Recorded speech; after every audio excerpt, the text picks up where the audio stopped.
Hi, if your Mac is running slow, this video will show you how to instantly boost your Mac performance and also clear some hard drive space. Now, in order to do that, you need to have a look at the menu bar of your Mac, click on this Go option and just go to a folder.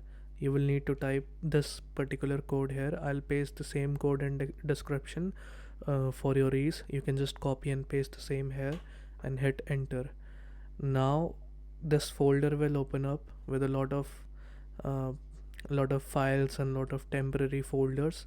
You just need to uh, either select it this way or just press command A and then command delete to permanently delete all of the files that are here.